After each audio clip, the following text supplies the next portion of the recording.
Hello, hi. Can you hear me? Good, awesome. So before I begin, I'd just like to ask a really quick question. So if you can put your hands up if you've ever been so scared, so frightened in your life that a little bit of pee has come out. Yeah, keep your hands up.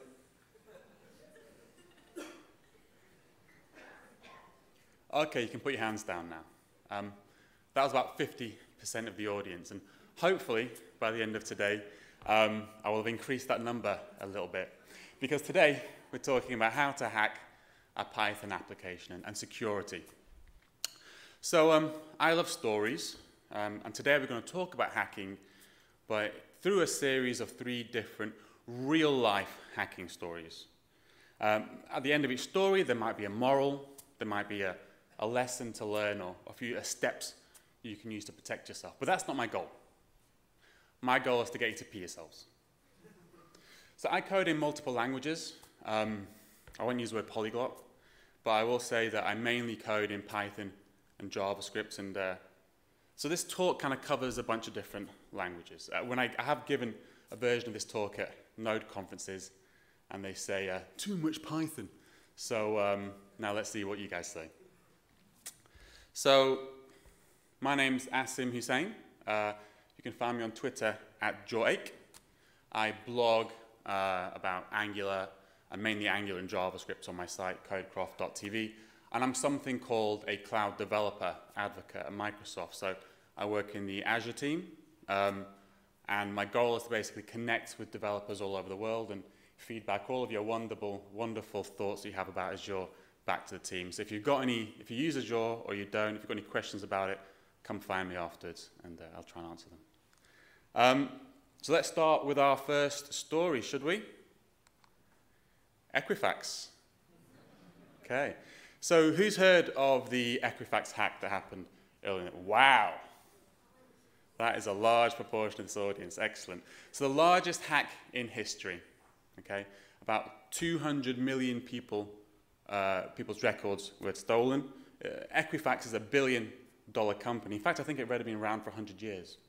About 10,000 employees. But before we break down how they got hacked, let's just start off with a bit of explanation of terminology.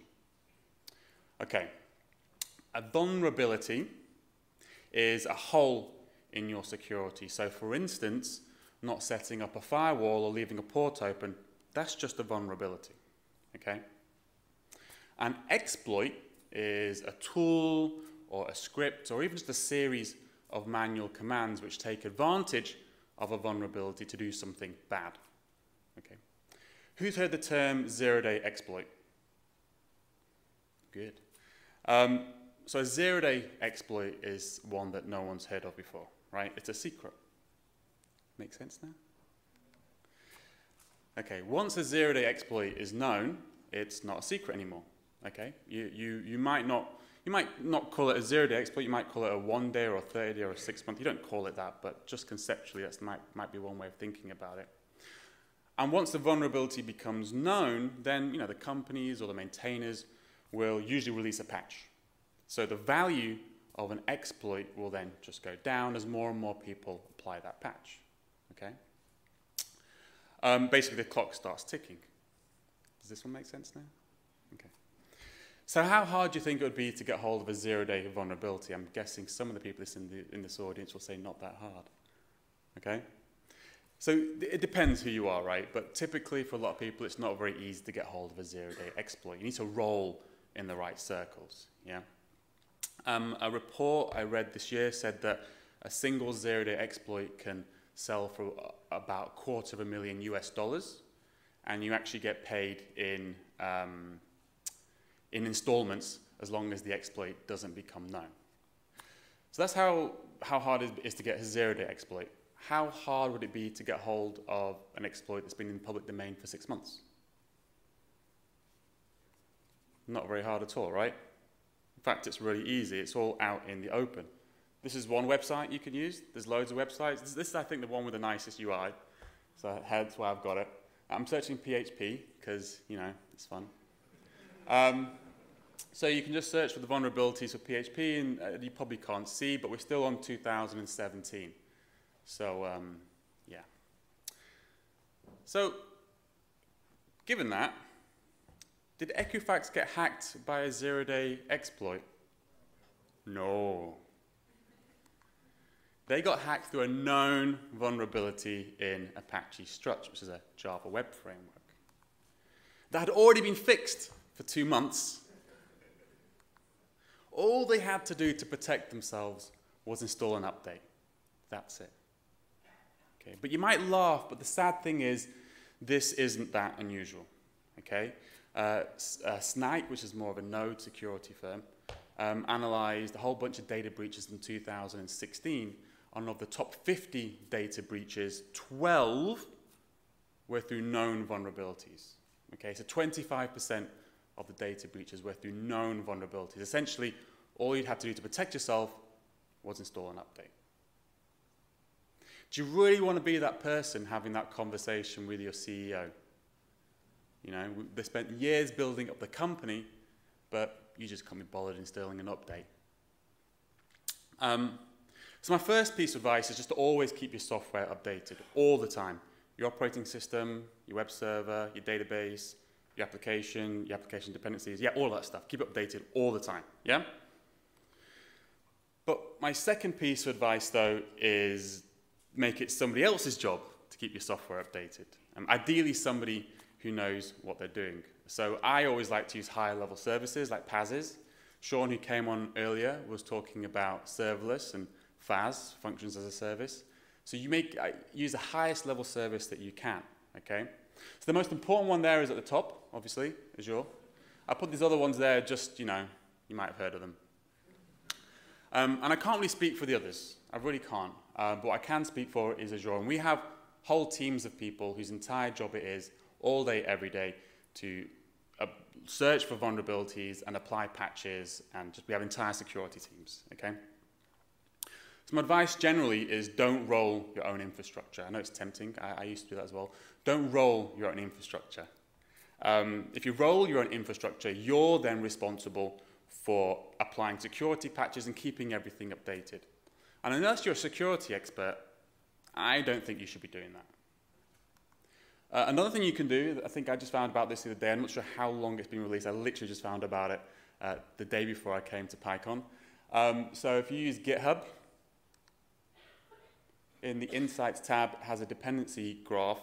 And what they've added for JavaScript and Ruby right now is they can detect from your they can see what your dependencies are, and from your dependencies, they can see what versions of dependency you're using, and they can see if it's got a vulnerability. So it's telling you now if one of the dependencies in your application has a vulnerability, a known vulnerability that you should go and fix. As I said, it's only got JavaScript and Ruby support now, but Python is coming up next in 2018, so keep an eye out for that one. If you're using Azure, we've got something called the Azure Security Center, which is kind of like a linter for security. So you can put it will just scan your application and tell you what you need to do to kind of keep it a bit more secure, what perhaps the security holes are. And a really cool thing about it, I think, is that it's really hard sometimes to figure out what signals are real hacking attempts. So what we did, we actually trained an AI that basically learned from a whole bunch of test data, figured out, and it can basically figure out patterns through all the signals, through all your logs in your application to see if you've actually been hacked. And also, interestingly, how you got hacked, which is the really interesting side of it. So you can see here, maybe you had a SQL injection, and then from that, they got in and executed some commands. You can see the path through your application. So pretty cool. It's not perfect, but all you've got to do is switch a button on to get it running. Does anybody know this show? One. There's only ever one or two people. There's three now. Excellent. I know, it's crazy, right? So this is the funniest show in the world. It's called It's Always Sunny in Philadelphia. And this is a guy called Charlie Kelly in the show. He plays like the dumbest character in the show. But he thinks he's a lawyer. So every time they get into trouble, which you can imagine is quite a lot, he always likes to represent himself in court really, really badly. So my closing arguments for the first story is this. Thinking you can create a secure platform to host your application, when you're not an expert in security, is like thinking you can represent yourself in court when you're not a lawyer. Make it somebody else's responsibility. Use high-level services. Patch, keep things updated. That's the end of the first story. Did I scare anybody? No? No, I like to start off gently. Now let's move on to the second story. Anybody heard of this company? No? So, GitHub has we all know GitHub, I'm not going to. GitHub has a bug bounty. So basically they pay you if you find a security hole in their software, and as long as you keep it a secret and give them a chance to fix it, you know, they're fine, they give you a bit of cash. So there's a really great write-up of bug bounty by a user called Orange. This is their Twitter. Go follow them, please, because this is not my story, this is theirs. And I think it's a really amazing story because it gave basically the attacker the ability to run any command on a GitHub server. And they did this in a really interesting way by chaining together 4 vulnerabilities together. And I think it's a really interesting story. It feels like a heist movie when I'm reading it. So I'd like to share that with you. So we all know webhooks. I hope we all know webhooks in GitHub. So with a webhook, you can set it up so that when you do a git push to server, it does a post to some endpoint that you've defined. Okay, pretty straightforward. But what if you set your webhook as localhost? Yeah? So now, like, if this worked, then you'd be able to basically do a post request on the GitHub server behind the firewall to any port. But GitHub were using a sanitizer, right? They were using a sanitizer, so localhost is blocked. Okay. But they forgot about 0. Okay, so on some systems 0 can resolve to localhost. So there you go, in vulnerability number 1. Now you've got the ability to git push and do a post to any process on that server. Turns out there's not actually much you could do with this one. One of the processes running on GitHub was Elasticsearch, so 9200 Elasticsearch. And you can, if you do a post to the shutdown endpoint, you can just shut down Elasticsearch, but not really a big denial of service attack that, right? I mean, shutting down Elasticsearch isn't a biggie. So Orange spent a few more days looking through the stuff, trying to figure out if there's another way they can chain something else on top of that, and found this. So this is some code from Graphite. It's kind of a charting tool, and it's open source. So check the source code on GitHub to hack GitHub. And found this one function called send email, which is called. This function is called on a post. Okay, so it's perfect, and basically. I'll explain what it does. So it gets the URL from the query parameters, from the get query parameters, gets the path, which is basically just the URL, and then does a get to that path. I know it really doesn't sound that special at all, does it? But I'll explain it in a second. So what we've basically done is, if you use this as the webhook URL, it's now, remember, it's a post originally, so that's the original post, and the second URL is grabbed and it does a get to it. So now you can convert a post into a get. That's it. Okay, so now we've chained 2 vulnerabilities together. Nothing special, right? Nothing to write home about. But the thing is, this function is using HTTP connection library, and certain versions of Python, not even that long ago, but certain versions of Python had a vulnerability with this HTTP connection library. Python less than 2.710 and before 3.4.4 had a known vulnerability. And that vulnerability was called carrier return line feed injection. Okay, so carrier return is new line on Windows, and line feed is new line on everything else in the world. I have a MacBook. It's a work MacBook. But that converted to hex is, I just say ODOA. So ODOA. So now, what happens when you do a GET request to this? Actually, what is a GET request? Actually, what is a HTTP request? Well, it's this, right? This is a HTTP request. So we see this all the time when we look in the browser console, network requests. But what are we doing really when we do a HTTP request? Well, we're opening up a TCP port, this host port, okay? And then we're basically passing it lines which end in carriage return new line.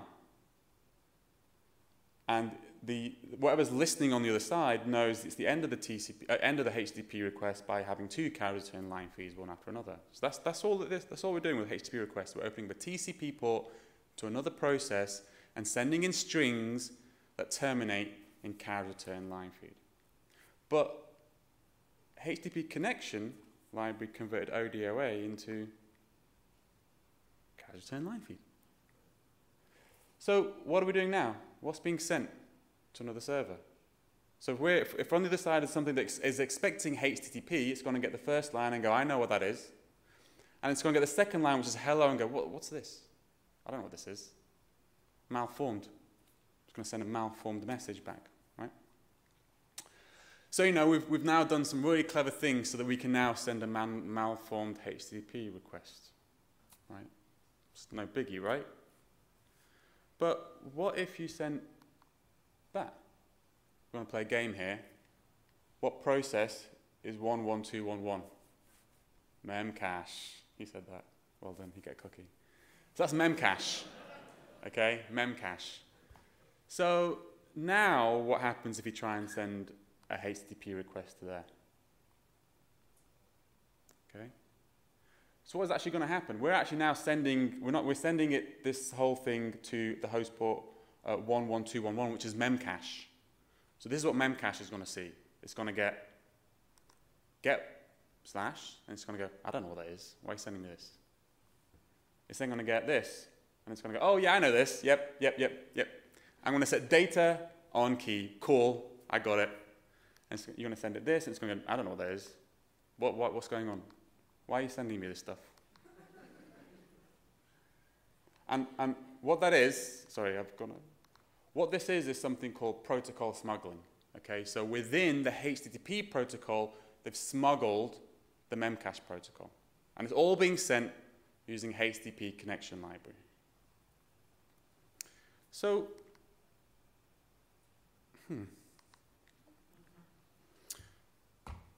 So, as developers, we really like to store things in memcache, don't we?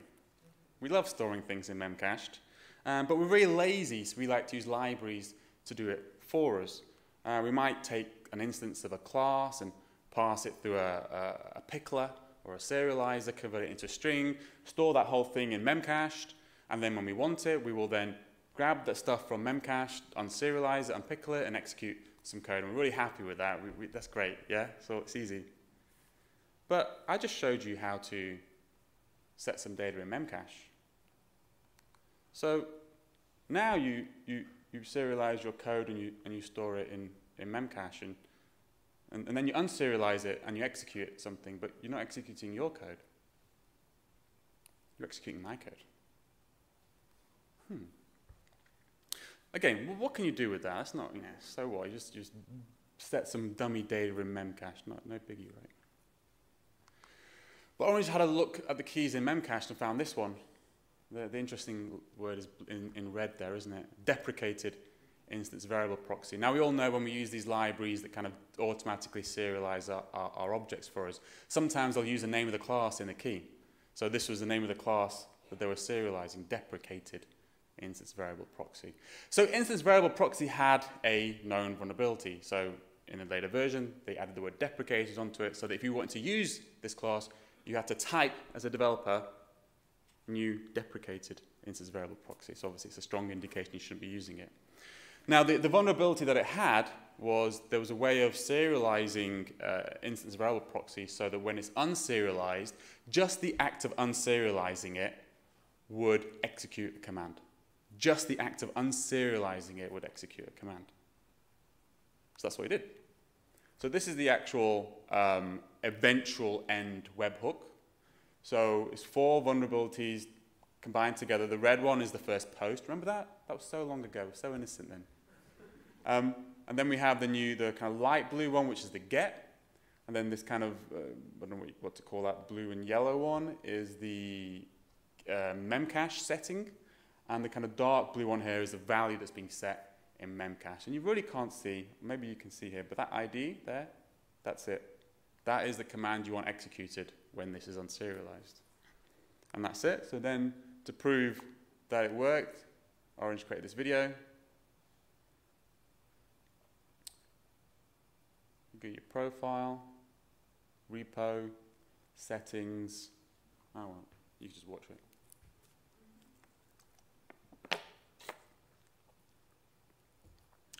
Runs a little script to get the webhook URL.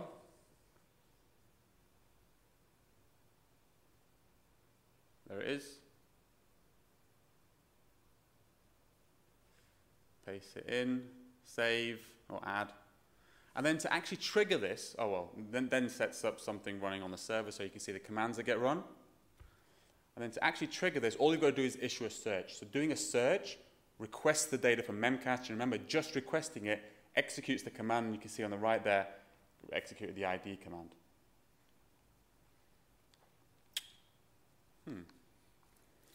So moral of this story. So we all like to believe that attackers will come in through one giant exploit in our code and be really obvious to see how they got in, but really they will come in through multiple smaller exploits chained together, and each individual one might not seem so serious. Okay? So if you found a vulnerability in your code, and you'll maybe look at something and think, there's no way. Okay, I see the hole, but there's no way they're going to be able to get in just through that. Well, they will, all right?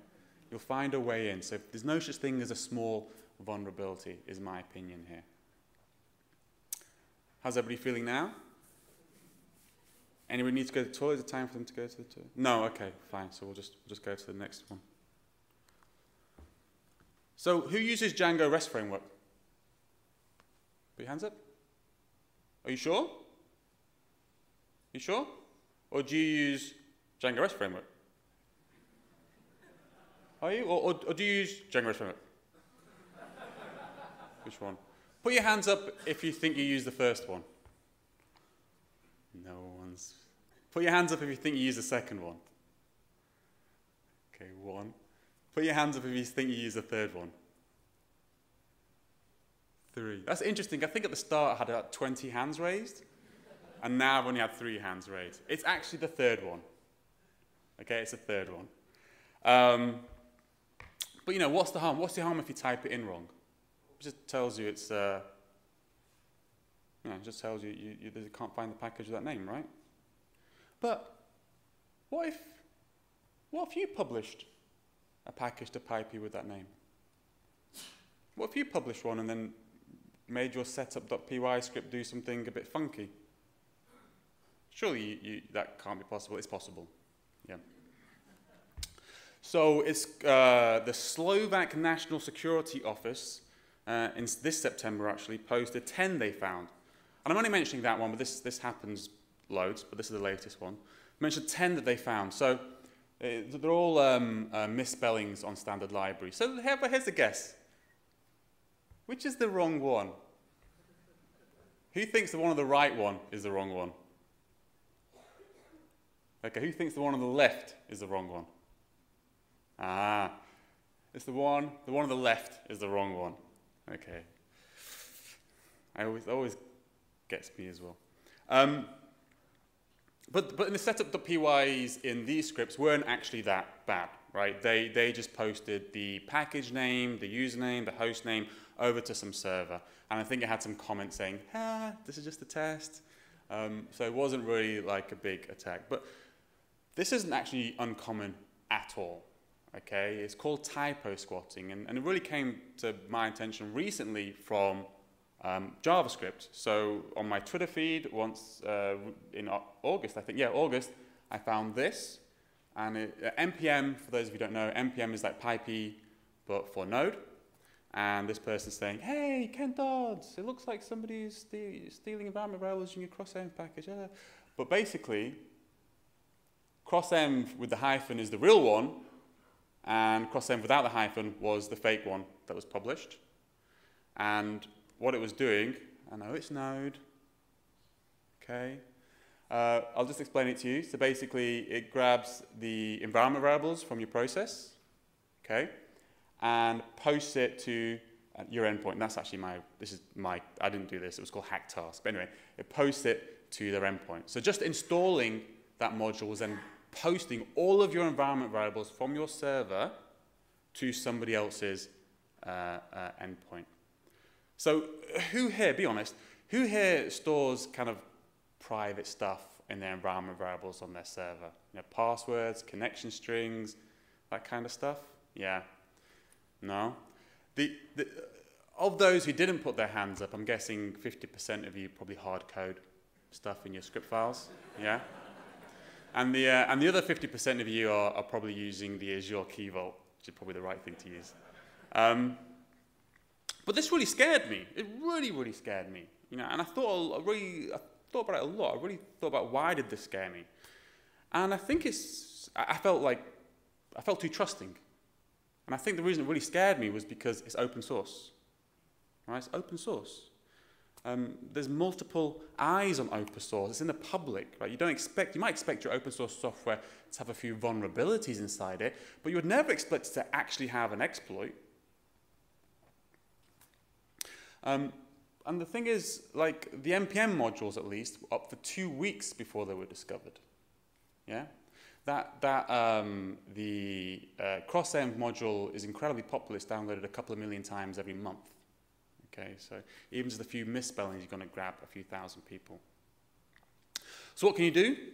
There's a whole bunch of solutions for the Node side. I won't talk about that. But from the Python side, the advice is to review all of your modules and your requirements. I don't know if that's possible. But yeah, review all your modules and your requirements. Make sure you spelled it correctly.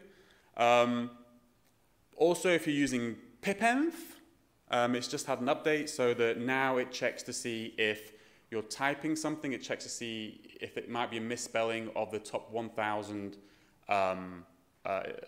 most popular modules on PyP. And also now they've blacklisted a whole bunch of slight misspellings of the standard library, so you can't really publish that anymore. And they've just received a whole grant, I think 200,000, to kind of really update PyP so they can then add some security stuff. I'm not sure what the new security stuff's going to be, but there is some stuff happening in that space. But this is cross-language. Did I scare you in that one? Hopefully. So that's all the time I've got for anyway. So just to summarize, just some points.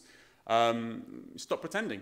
Yeah, I'd say stop pretending that because you spent a few minutes thinking about security, that you're safe. I mean, there's people out there that spend all day, every day, just thinking of new ingenious methods of going around your security. So make it not your job. Make it somebody else's job. Yeah.